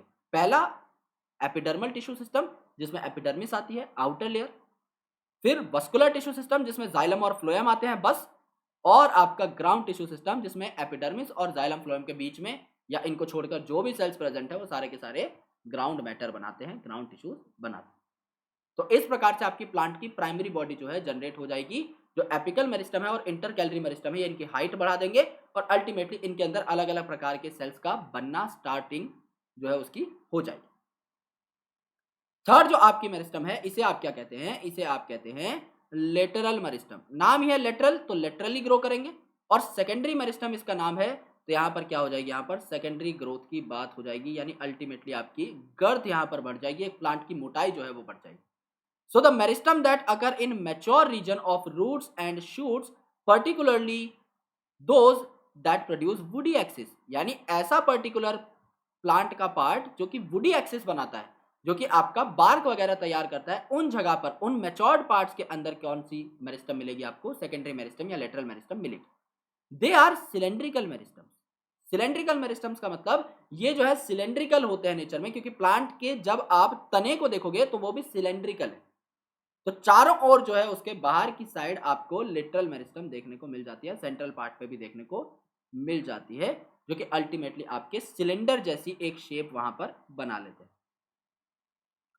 फेसिकुलर कैम्बियम, इंटरफेसिकुलर कैम्बियम और कॉर्क कैम्बियम जो कि कॉर्क बनाती है, ये सारे के सारे आपके सेकेंडरी मेरिस्टम के एग्जांपल। तो तीन एग्जांपल हमें यहां पर मिले, इंटरफेसिकुलर कैम्बियम यानी वस्कुलर बंडल्स के बीच में, इंट्राफेसिकुलर कैम्बियम यानी जाइलम और फ्लोएम के बीच में, एंड कॉर्क कैम्बियम जो कि आपका कॉर्क तैयार करेगा। इन तीनों के बारे में हम सेकेंडरी ग्रोथ वाले टॉपिक में डिटेल में पढ़ने वाले हैं इन दिस चैप्टर ओनली। अभी के लिए आप सिर्फ नाम याद कर लीजिए, अगर नाम भी आपको याद नहीं करने तो आप छोड़ सकते हैं इस पर्टिकुलर एग्जाम्पल को, क्योंकि ये सारे के सारे एग्जाम्पल्स हम जब सेकेंडरी ग्रोथ पढ़ेंगे आपको पता लग जाएगा that they are related to lateral meristem, क्योंकि ये सेकेंडरी ग्रोथ टॉपिक में ही आप सुनेंगे। तो अल्टीमेटली यू विल विजुअलाइज ये सेकेंडरी ग्रोथ से रिलेटेड है यानी लेटरल मेरिस्टम से ही रिलेटेड है। These are responsible for producing the secondary tissue, ये आपके सेकेंडरी टिश्यू बनाते हैं, यानी ये आपके लेटरल ग्रोथ कराते हैं, एक प्लांट की मोटाई जो है उसको बढ़ाते हैं। नाउ दो तरीके के टिश्यूज थे, पहला टिश्यू था आपका मेरिस्टेमेटिक टिश्यू और दूसरे जो टिश्यूज हैं ये है परमानेंट टिश्यूज, जिनको आप मैच्योर्ड टिश्यू भी बोलते हो, यानी ये अब डिवीजन की कैपेसिटी हो चुके हैं, मैच्योर्ड हो चुके हैं, इन्होंने अपना एक काम धंधा जो है पकड़ लिया है। So the cell produced by primary and secondary meristem, यानी किसी भी मेरिस्टम किसी भी डिवीजन करने वाले सेल से बने हुए सेल्स जो कि अपने आप को स्ट्रक्चरली और फंक्शनली स्पेशलाइज कर लेते हैं और डिवीजन की कैपेबिलिटी को लूज कर देते हैं, इन्हें आप क्या बोलते हैं, परमानेंट टिश्यू। यानी मैंने आपको क्या बताया था, ऐसे सेल्स जो कि मेरिस्टेमेटिक सेल से बने हैं लेकिन बाद में इन्होंने क्या किया, एक काम पकड़ लिया, एक स्ट्रक्चर जो है वो पकड़ लिया, यानी कोई आपका स्टोमेटा में तब्दील हो गया तो उसने इस प्रकार का स्ट्रक्चर देख लिया कि हाँ भाई हम चलो गार्ड सेल बना लेते हैं, तो इस टोमेटा के गार्ड सेल्स बन गए, तो इन्होंने एक स्ट्रक्चर ले लिया। आपका यहां पर अगर आप देख सकते हैं तो गार्ड सेल का इन्होंने स्ट्रक्चर ले लिया, bean shape, as well as इन्होंने अपना फंक्शन भी पकड़ लिया यानी एक्सचेंज ऑफ गैसेस का। इसके अलावा ये आप कुछ नहीं करेंगे, स्ट्रक्चर और फंक्शन इनका इंटीग्रेट हो चुका है। कुछ सेल्स है जिन्होंने बोला कि हम भाई एपिडर्मिस बनाएंगे और हम प्लांट को प्रोटेक्शन प्रोवाइड करेंगे, हमारे ऊपर रूट के केस में रूट हेयर भी हो सकते हैं, हम एब्जॉर्प्शन भी कर लेंगे। तो पर्टिकुलर सेल्स ने अपना शेप और स्ट्रक्चर मॉडिफाई कर लिया, एक पर्टिकुलर काम पकड़ लिया, तो वो डिफरेंशिएट हो चुके हैं। तो यहां पर हम कह सकते हैं कि डिफरेंशिएशन हो चुकी है, जो सेल्स आपके बने थे उन सेल्स में डिफरेंशिएशन हो चुकी है और वो परमानेंट हो चुके हैं। So they are called permanent mature cell, और ये जो टिश्यूज बनाएंगे सेल्स कंबाइन होकर इन्हें आप बोलेंगे परमानेंट टिश्यूज। और ये दो प्रकार के हो सकते हैं, पहले सिंपल परमानेंट टिश्यूज जिनमें एक तरीके के सेल्स हैं, only one type of cells are seen, only one type of cells are seen, यानी एक प्रकार के सेल से बने हुए होते हैं। दूसरा कॉम्प्लेक्स टिश्यूज, यानी आपके more than one type of cell से बने होते हैं, more than one type of cell से बने रहते हैं। जैसे कि कॉम्प्लेक्स में आते हैं आपके जाइलम वगैरह, तो जाइलम के अंदर जाइलम पैरेन्काइमा भी देखने को मिलते हैं, आपके ट्रैकीड्स भी देखने को मिलते हैं, वेसल भी देखने को मिलते हैं, जाइलम फाइबर्स भी देखने को मिलते हैं। तो ये सारी चीजें सिंस 4 अलग अलग डिफरेंट टाइप ऑफ सेल्स हो गए जो कि मिलके जाइलम टिश्यू बना रहे हैं, तो वो कॉम्प्लेक्स में आ गया। और सिंपल के अंदर जैसे पैरेन्काइमा हो गया तो सारे सेल्स एक जैसे दिखेंगे, कोलेनकाइमा हो गया तो सारे ही कोलेनकाइमा के सेल्स होंगे, स्क्लेरेनकाइमा हो गया तो सारे स्क्लेरेनकाइमेटस सेल होंगे। तो यहाँ पर आपके एक जैसे सेल देखने को मिलते हैं, कोई अलग अलग सेल्स मिलकर इन टिश्यूज का निर्माण नहीं करते। तो सिंपल में सिर्फ एक टाइप ऑफ सेल्स और कॉम्प्लेक्स में more than one type of cell आपको देखने को मिलते हैं। जैसे कि सिंपल परमानेंट टिश्यू, यहां पर सबसे पहले आते हैं पैरेन्काइमेटस सेल, और पैरेन्काइमेटस सेल्स को आप प्यार से क्या बोलते हो? आइसोडायमेट्रिक सेल्स बोलते हो। आइसोडायमेट्रिक यानी इनके जितने भी सेल्स होते हैं टिश्यूज के अंदर वो एक जैसे होते हैं। आइसो का मतलब सेम और डायमेट्रिक का मतलब डायमीटर, यानी या तो ये सारे गोल होंगे, राउंड होंगे, या ये सारे ओवल होंगे, या ये सारे हेक्सागोनल होंगे। अलग अलग शेप इनकी हो सकती है लेकिन सारे होंगे एक जैसे, ये बात गारंटी है। तो पैरेन्काइमा जो है आपके हरे भरे सेल्स होते हैं, किसी भी प्लांट का ज्यादातर पार्ट आपके पैरेन्काइमा ही बनाते हैं। फिर कोलेनकाइमा जो रहते हैं, इनमें सेल्स के बीच का स्पेस थोड़ा कम हो जाता है। जैसे पैरेन्काइमा में ठीक ठाक आपको इंटरसेलुलर स्पेस देखने को मिल जाता है, कोलेनकाइमा में थिकनिंग हो जाती है सेल्स के ऊपर, कॉर्नर्स के ऊपर, तो सेल्स के बीच में गैप कम हो जाता है। एंड स्क्लेरेनकाइमा जो है ये तो आपका बहुत ही ज्यादा टफ, बहुत ही ज्यादा रिजिड हो जाते हैं, क्योंकि इनके ऊपर और बेहतर थिकनिंग देखने को मिलती है अलग अलग कंपाउंड्स की। तो वो कंपाउंड कौन कौन से हैं जो कोलेनकाइमा और स्क्लेरेनकाइमा में थिकनिंग करते हैं, ये आपको याद करना है। किसके अंदर इंट्रासेलुलर स्पेस है, किसके अंदर इंट्रासेलुलर स्पेस नहीं है, और इन टिश्यूज के मेन काम क्या है, सिर्फ ये बातें आपको याद करनी है इस पूरे टॉपिक के अंदर। तो सबसे पहली चीज कि tissues having all similar sales in structure and function, इन्हें आप कहते हो सिंपल परमानेंट टिश्यूज। यानी ऐसे टिश्यूज जिनमें सारे के सारे सेल्स एक जैसे दिखते हैं और एक जैसा काम करते हैं, उन्हें आप सिंपल सेल बोलते हो, क्योंकि इनमें कोई भी डिफरेंशिएशन, कोई बाइफर्केशन नहीं। ये तीन प्रकार के हो सकते हैं सिंपल टिश्यूज, परमानेंट वाले आपके पैरेन्काइमा, कोलेनकाइमा और आपके स्क्लेरेनकाइमा। तो चलते हैं सबसे पहले about parenchyma. So it forms the major component within organs, यानी प्लांट के अंदर जो ज्यादातर ऑर्गन्स है, जो ज्यादातर कंपोनेंट है, वो आपका पैरेन्काइमेटस देखने को मिलेगा। And they are isodiametric cell, जैसा मैंने आपको बताया था, एक जैसी शेप के सेल होते हैं। ये आपके स्फेरिकल भी हो सकते हैं, गोल गोल, ओवल भी हो सकते हैं, राउंड भी हो सकते हैं, पॉलीगोनल भी हो सकते हैं जैसे हेक्सागोनल, या फिर ये इलोंगेटेड भी हो सकते हैं, लंबे लंबे भी हो सकते हैं। कोई भी शेप हो, लेकिन एक सेल अगर गोल हो गया तो बचे हुए भी सारे उसके भाई गोल गोल ही दिखाई देंगे। इनकी सेल वॉल्स थिन होती हैं और सेल्यूलोज की बनी हुई रहती हैं, इनके ऊपर कोई एडिशनल थिकनिंग नहीं होती। So no additional thickening is seen, इनके ऊपर कोई थिकनिंग देखने को नहीं मिलती। ये क्लोजली पैक्ड होते हैं और इनमें स्मॉल इंटरसेलुलर स्पेस आपको देखने को मिल सकते हैं, यानी यहां पर आपका बहुत कम इंटरसेलुलर स्पेस आपको देखने को मिल सकता है। It may be present and yes it is present. Okay, माना कि इंटरसेलुलर स्पेस कम होगा लेकिन थोड़ा बहुत इनमें देखने को मिल सकता है। जैसे यहां पर देखो एनसीईआरटी का जो डायग्राम है, इसके अंदर देखो ये इंटरसेलुलर स्पेस आपको दिखा रखा है, right. This intercellular space is very small but at least it is present. और ये जो सारे सेल्स हैं ये देखो आपके एक जैसे लगभग शेप में, आपके इन्हें आइसोडायमेट्रिक बोला गया है। इन सेल्स आइसोडायमेट्रिक बोला गया। डन। तो यहां पर देखो कि इसके फंक्शंस क्या क्या होंगे, क्योंकि ये हरे भरे सेल्स है तो इनका काम होगा एक तो फोटोसिंथेसिस का, तभी ये ज्यादातर प्लांट बॉडी बनाते हैं, तभी ये ज्यादातर आपके मेजर कंपोनेंट्स में गिने जाते हैं। तो ये फोटोसिंथेसिस कर सकते हैं। दूसरा, ज्यादातर प्लांट पार्ट्स में ये आपका स्टोरेज का काम करते हैं। फोटोसिंथेसिस से इन्होंने जो चीजें बनाई हैं उनको ये स्टोर भी करते हैं। थर्ड इंपॉर्टेंट थिंग, जो स्टोर की है इन्होंने चीजें, उनको सिक्रीट भी कर सकते हैं, उनको दूसरे सेल्स में भी भेज सकते हैं। तो यहां पर S3 नाम से आप याद कर सकते हो। ऑपरेशन एमबीबीएस अगर आपने देखा होगा तो S3 ड्रिंक का नाम आपने जरूर सुना होगा। S3 का मतलब क्या है? पहला S इज योर सिंथेसिस, दूसरा S is your storage, third S is your secretion. तो ये सिंथेसाइज भी करेंगे, अब ज्यादा बन गया है तो स्टोर भी करना पड़ेगा, और काफी बार किसी को जरूरत हुई तो भेजना भी पड़ेगा, यानी सिक्रीशन भी करनी पड़ेगी। तो सिंथेसिस, स्टोरेज एंड सिक्रीशन किसका काम है? पैरेन्काइमेटस सेल्स का काम। दूसरे तरीके के जो सेल्स हैं ये है collenchyma. Collenchyma it occurs in the layer below epidermis, यानी आपके प्लांट के पार्ट्स में जो एपिडर्मल लेयर है, जो आउटर मोस्ट लेयर है, उसके नीचे यूजुअली ये देखने को मिलते हैं in most of the dicot plant. यानी जो डाइकोटिलेडोनस प्लांट है इनकी हाइपोडर्मिस कैसी हो जाएगी? कोलेनकाइमेटस हो जाएगी। मुझे एक पॉइंट यहीं पे मिल गया, हम जब अगले लेसन के अंदर कंपेयर करेंगे मोनोकॉट एंड डाइकॉट को तो इस पॉइंट को हमें याद रखना है।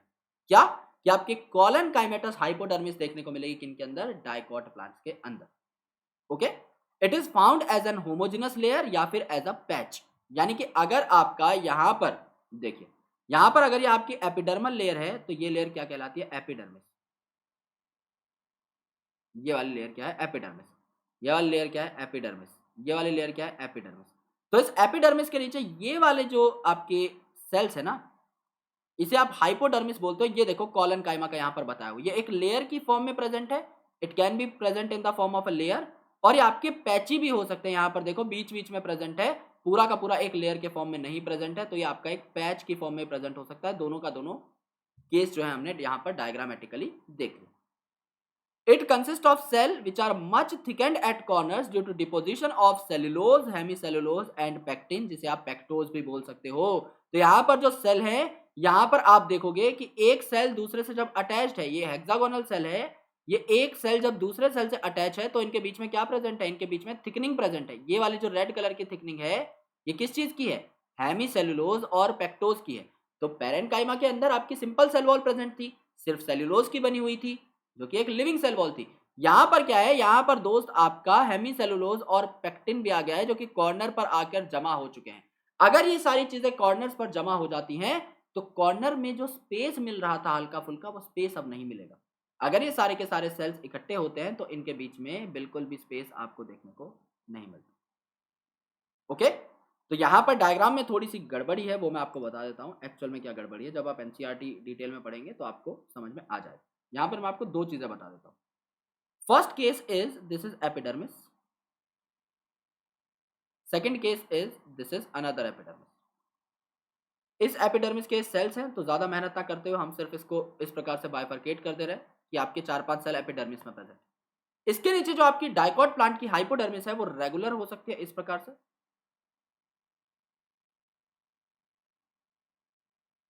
तो ये आपके हाइपोडर्मल सेल्स जो आपके कॉलन काइमेटस सेल्स हैं कैसे प्रेजेंट है, लेयर में। The cells are present in layer. अगर ये पैच में प्रेजेंट है तो इस प्रकार से क्या बना लेंगे, इस प्रकार से एक धब्बा बना लेंगे, इसके अंदर आपके कॉलन काइमेटस सेल्स प्रेजेंट है। इस प्रकार का पैच बनता है, इनके बीच में गैप यूजुअली नहीं होता, राइट। इस प्रकार से आपके ये प्रेजेंट होते हैं। बात समझ में आई? तो जब आप एनसीईआरटी के डायग्राम देखेंगे रिव्यू करते टाइम, डिफरेंशिएट करते टाइम मोनोकॉट एंड डाइकॉट को, तो इस हिसाब से आपको पैच भी देखने को मिल सकता है कॉलन काइमा का, एज वेल एज इस हिसाब से आपको लेयर भी देखने को मिल सकता है, राइट। इनके बीच में यूजुअली गैप्स देखने को नहीं मिलते, तो इंटरसेलुलर स्पेसेस आपके एब्सेंट होते हैं। क्योंकि यहां से अगर आप इस डायग्राम को देख लेंगे तो आपको पता लगेगा कि थोड़े बहुत इंटरसेलुलर स्पेस प्रेजेंट है, which is not a good thing. तो इस वाले डायग्राम को आप लोग थोड़ा सा डिस्कार्ड कर सकते हैं। इंटरसेलुलर स्पेस यहाँ पे बहुत ज्यादा देखने को नहीं मिलते, क्योंकि थिकनिंग है यहाँ पर सेलुलोज, हेमीसेलुलोज और पेक्टोज की। अगली जो चीज है ये यहाँ पर देखो, सेल्स आपके ओवल भी हो सकते हैं, स्फेरिकल भी, पॉलीगोनल भी, एंड ये क्लोरोप्लास्ट भी कंटेन कर सकते हैं, यानी ये फूड एसिमिलेशन भी कर सकते हैं, यानी पैरेन्काइमा जैसे काम इनके भी, लेकिन सिर्फ कुछ ही हद तक, क्योंकि इनमें सेलुलोज, हेमीसेलुलोज और पेक्टोज की कवरिंग है, ये इन सेल्स को थोड़ा सा टफ बना देती है। तो फंक्शन में क्या आ जाएगा, मैकेनिकल सपोर्ट प्रोवाइड करेंगे ये यंग पार्ट्स को। जैसे यंग स्टेम है, तो यंग स्टेम आपकी हवा में इस प्रकार से लहराती रहती है, अगर वो बिल्कुल टफ हो जाएगी तो एक बार हवा आते ही चटक जाएगी और टूट जाएगी। तो इसको फ्लेक्सिबल के साथ साथ टफ भी बनाना जरूरी है। तो वो टफनेस कौन प्रोवाइड करता है, आपके collenchymatous tissues, as well as जो पेटियोल ऑफ लीफ है, क्योंकि लीफ का पेटियोल यानी लीफ की जो डंडी है वो भी आपका फ्लैटर करवाता रहता है लीफ को। अगर आपका जोर का झोंका आएगा तो आपकी लीफ तो टूट के गिर जाएगी, अगर वो फ्लेक्सिबल के साथ साथ स्ट्रांग नहीं हुई तो फ्लेक्सिबिलिटी के साथ स्ट्रेंथ प्रोवाइड करने का काम किसका रहता है, हर्बेशियस पार्ट्स के अंदर कॉलन काइमेटस टिश्यू का रहता है। एज वेल एज क्योंकि इसके अंदर क्लोरोप्लास्ट प्रेजेंट है तो ये आपका फूड एसिमिलेट भी कर सकते हैं, ये भी आपको यहाँ पर देखने को मिल सकता है। And there are also different kind of shapes as you are looking over here, कि यहाँ पर आपका ओवल या फिर आपका राउंड शेप देखने को मिल रहा है सेल्स का, लेकिन यहाँ पर आपको हेक्सागोनल शेप देखने को मिल रहा है। तो ये सारी की सारी आपके शेप्स के अंदर आ सकती हैं, इसमें कोई भी टेंशन नहीं है। Hexagonal is obviously a type of polygonal shape जिसमें मल्टीपल साइड्स होती हैं। पॉली का मतलब होता है मल्टीपल और गोनल का मतलब होता है साइड्स। तो मल्टीपल साइड्स आपकी हेक्सागोन में भी तो हो गई ना, 6 साइड हो गई। तो यहाँ पर आप देखो 1 2 3 4 5 6 साइड्स आपकी हो गई, तो पॉलीगोनल सेल्स भी आपके देखने को मिल सकते हैं। अगला है आपका स्क्लेरेन्काइमा। स्क्लेरेनकाइमा में यहां पर आपको लिग्निफाइड सेल वॉल देखने को मिलेंगी, यानी लिग्निन की कोटिंग आपको देखने को मिलेगी। तो यहां पर it consist of long narrow cell, लंबे और पतले सेल आपको देखने को मिलते हैं, जिन्हें आप यूजुअली फाइबर्स बोलते हो। तो यहां पर दो प्रकार के सेल होते हैं, लॉन्ग और नैरो, जिन्हें आप फाइबर बोलते हो, और काफी बार ये राउंड हो सकते हैं, ओवल हो सकते हैं, सिलेंड्रिकल हो सकते हैं, जिन्हें आप स्क्लेरिड बोलते हो। तो यूजुअली ये लॉन्ग नैरो सेल्स होते हैं जिनमें थिक और लिग्निफाइड सेल वॉल है। लिग्निफाइड मतलब यहां पर लिग्निन की कोटिंग आपको प्रेजेंट मिलेगी, जो कि सेल्स को क्या बना देता है, डेड बना देता है। जहां पर भी लिग्निन की कोटिंग होती है यूजुअली ये सेल्स के प्रोटोप्लाज्म को डेड बना देता है। और यहां पर कुछ पिट भी प्रेजेंट है, यानी कुछ आपके नैरो ट्यूब लाइक स्ट्रक्चर्स भी आपको यहां पर देखने को मिलेंगे। ओके, कुछ खड्डे लाइक स्ट्रक्चर आपको देखने को मिलेंगे इस हिसाब से, जो कि आपके पिट कहलाते हैं। इस हिसाब से आपको नैरो पिट्स देखने को मिलेंगे।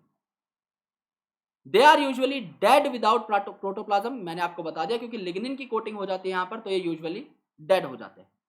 Based on form, structure, origin and development, sclerenchyma is of two type. पहला फाइबर जो कि पतला और लंबा रहेगा, दूसरा स्क्लेरिड जो कि आपका राउंड, ओवल या फिर सिलेंड्रिकल हो सकता है। तो इनका स्ट्रक्चर भी अलग अलग होगा, ये दिखाई भी अलग अलग देंगे, ओरिजिन भी इनका डिफरेंट है। तो इनमें पिट्स और इनका जो बेसिक ऑर्गेनाइजेशन या ओरिएंटेशन है ये भी आपका अलग अलग देखने को मिलेगा, राइट।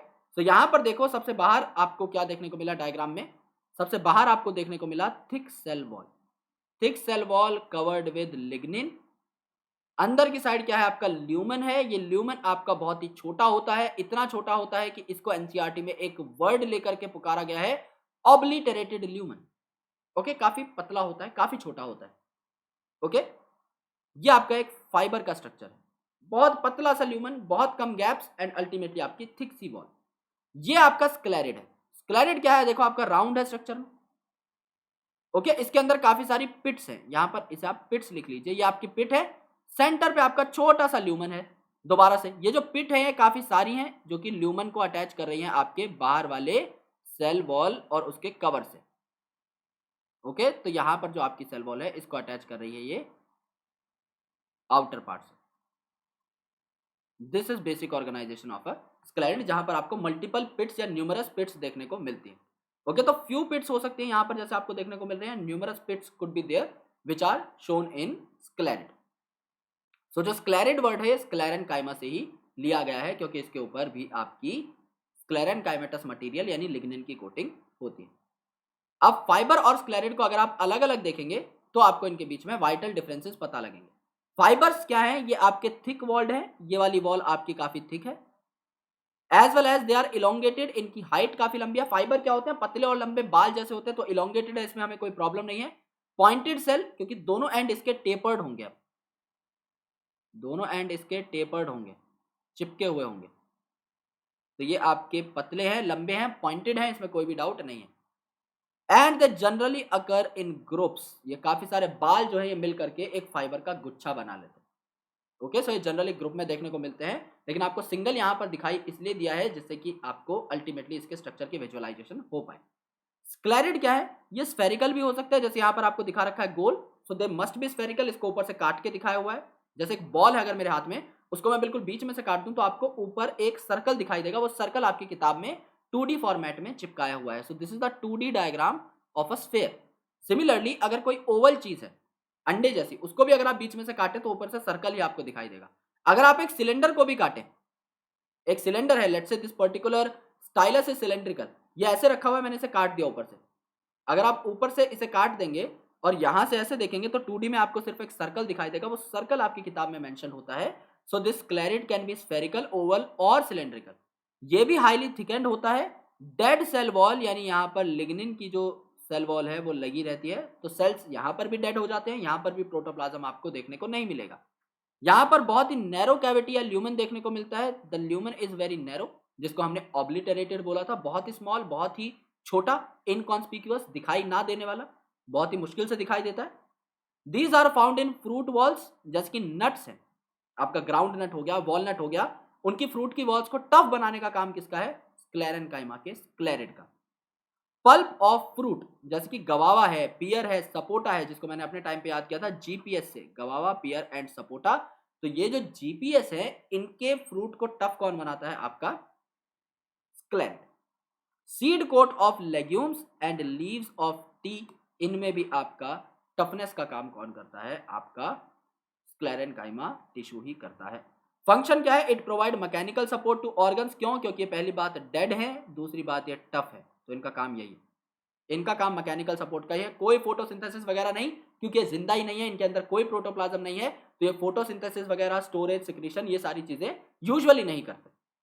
ओके, इनका काम क्या है? सपोर्ट का काम। तो यहां पर देखो, प्राइमरी वॉल जब होती है तो चीजें आपकी ग्रो कर सकती हैं, लेकिन उसके ऊपर अगर आपने थिकनिंग लगा दी है, अगर उसके ऊपर आपने लिग्निन वगैरह की कोटिंग लगा दी है, तो यहां पर क्या होंगी? वो चीजें पर्टिकुलरली ग्रो नहीं कर पाएंगी। तो ये चीजें ग्रो नहीं करती, जिसके ऊपर सेकेंडरी सेल वॉल डेवलप हो जाती है, वो चीजें अक्सर ग्रो नहीं करती। राइट? तो तीन जो आपने अलग अलग सिंपल परमानेंट टिश्यूज देखे, उनके बारे में एक बार चर्चा कर लेते हैं। सबसे पहला जो सिंपल परमानेंट टिश्यू है वो है आपका पेरेनकाइमा। पेरेनकाइमा के सेल्स आइसोडायमेट्रिक होते हैं, यानी एक जैसे होते हैं। अब ये इलोंगेटेड भी हो सकते हैं, या आपके ओवल भी हो सकते हैं, राउंड भी हो सकते हैं, सर्कुलर भी हो सकते हैं, ये पॉलीगोनल भी हो सकते हैं। ये सेल्स हरे भरे होते हैं, इसलिए प्लांट का मेजर फ्रैक्शन ये तैयार करते हैं। और यूजुअली इनके ऊपर सेल्यूलोज की सेल वॉल होती है, कोई एडिशनल थिकनिंग नहीं होती, कोई हेमिसेलुलोज नहीं है, कोई पेक्टोज नहीं है, कोई लिग्निन इनके ऊपर नहीं होता। ये सेल्स जब आपस में आकर के जुड़ जाते हैं तो इनके बीच में कुछ स्पेसेस आपको देखने को मिल सकते हैं, यानी इंटरसेलुलर स्पेसेस में भी प्रेजेंट, और होंगे तो बहुत ही कम स्पेस होगा, लेकिन हो सकता है, जो कि उनका एक यूनिक फीचर है। फंक्शंस की अगर आप बात करें तो सिंस उनके अंदर क्लोरोप्लास्ट है, वो फोटोसिंथेसिस कर सकते हैं, यानी एस फॉर सिंथेसिस। ज्यादा खाना बन गया है तो उसे अपने अंदर स्टोर कर लेंगे, तो एस फॉर स्टोरेज। और ज्यादा खाना बन गया है तो स्टोरेज के बाद किसी और को भेज भी सकते हैं, यानी एस फॉर सिक्रीशन। ये तीन एस जो है आपका पेरेनकाइमेटस सेल या पेरेनकाइमेटस टिश्यू करता है। उसके बाद आपका आया कॉलनकाइमेटस टिश्यू। कॉलनकाइमा के अंदर आपका जो सेल है उसके ऊपर एक कॉर्नर पे थिकनिंग जमा हो गई, जो कि हेमीसेलुलोज और पेक्टोज की है। सेलुलोज तो पहले से है प्लांट की सेल वॉल, सेलुलोज के कुछ पार्ट्स हेमीसेलुलोज और पेक्टिन के साथ मिलकर कॉर्नर्स पर डिपॉजिट हो गए, जिससे कि आपके सेल्स इंटरसेलुलर स्पेसेस को ढक करके बैठ गए। ये आपस में अच्छे तरीके से फिक्स हो गए, इनके बीच में स्पेसेस नहीं बचे। राइट? और ये टफ भी हो गए क्योंकि इनके ऊपर अब एक एडिशनल थिकनिंग है। तो ये यंग जो प्लांट के पार्ट्स हैं, जैसे कि यंग आपकी स्टेम है या फिर आपका लीफ का जो पेटियोल है, जो कि इस प्रकार से फड़फड़ाता रहता है, उनको ये एडिशनल स्ट्रेंथ प्रोवाइड करते हैं। और स्ट्रेंथ के साथ, सिंस वो लिविंग सेल्स हैं, उनके अंदर अच्छे खासे क्लोरोप्लास्ट देखने को मिलते हैं, तो वो फूड एसिमिलेशन भी कर सकते हैं।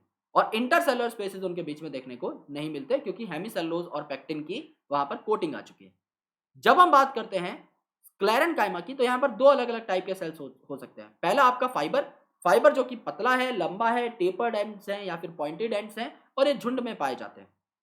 स्क्लेरिड्स जो कि सर्कुलर हो सकते हैं, ओवल हो सकते हैं, सिलेंड्रिकल हो सकते हैं, बीच में छोटा सा ल्यूमन है, चारों और न्यूमरस पिट्स हैं जो कि कनेक्टेड हैं ल्यूमन्स के साथ। और ये आपका थिकनेस प्रोवाइड करती है काफी सारी अलग अलग चीजों को, या फिर स्ट्रेंथ प्रोवाइड करती है, जैसे गवावा पियर सपोटा, यानी जीपीएस के अंदर फ्रूट को एक अच्छी स्ट्रेंथ प्रोवाइड करना, एज वेल एज आपके काफी सारे जो नट्स हैं उनको भी स्ट्रेंथ प्रोवाइड करना। टी की जो लीव्स है उनमें भी ये स्ट्रेंथ प्रोवाइड करती हैं, एज वेल एज आपके लेग्यूम के जो सीड कोट है उनको भी ये स्ट्रेंथ प्रोवाइड करती है। स्क्लेरेनकाइमा थिकनिंग इनके ऊपर किस चीज की है? लिग्निन की है, जिस वजह से सेल्स डेड हो जाते हैं। तो फाइबर भी डेड है, स्क्लेरिड भी डेड है, इनके अंदर प्रोटोप्लाज्म लॉस्ट हो जाता है, तो लिविंग सेल्स के फीचर्स इनके अंदर नहीं देखने को मिलते यूजुअली। तो फोटोसिंथेसिस, स्टोरेज, इन सब में ज्यादा कंफ्यूज नहीं होना है। फूड से रिलेटेड कोई भी काम ये नहीं करेगा, क्योंकि इनके अंदर वो ओरिएंटेशन नहीं। राइट? ये आपके simple permanent tissues. Now the next topic is complex permanent tissues. So complex permanent tissues को जब हम पढ़ते हैं तो दिमाग में दो चीजें आती हैं सिर्फ, पहला जाइलम और दूसरा फ्लोएम। तो जाइलम और फ्लोएम की discussion along with the descriptive discrimination of monocot and dicot, ये हम अगले सेशन में पढ़ेंगे, बिकॉज दीज आर रिलेटेड। क्योंकि मैं जब आपको जाइलम और फ्लोएम पढ़ाऊंगा तो मैं आपको एक्साच अरेंजमेंट भी पढ़ाऊंगा, एंडाच अरेंजमेंट भी पढ़ाऊंगा, प्रोटोजाइलम के बारे में बताऊंगा, मेटाजाइलम के बारे में बताऊंगा। So there are a lot of things जो कि मुझे आपको बतानी है, और उनका डायरेक्ट रेलेवेंस जो है आपको देखने को मिलेगा किसके अंदर? मोनोकॉट और डाइकॉट के डिफरेंसेस के अंदर। तो अगर हम इसको इकट्ठा पढ़ते हैं तो आपको बहुत ही आसानी से सारी की सारी चीजें याद हो जाएगी। So ultimately in the next session we will be talking about the complex permanent tissues, and after that we will be talking about the main tissue system. Three kind of tissue systems are there: epidermal tissue system, your ground tissue system and vascular tissue system. और उसके बाद हम monocot और dicot के comparison तक पहुंच जाएंगे। Right? So thank you so much for watching this video up, and I'll surely catch you up in the next session in the next day. Thank you so much. Bye bye. Take care.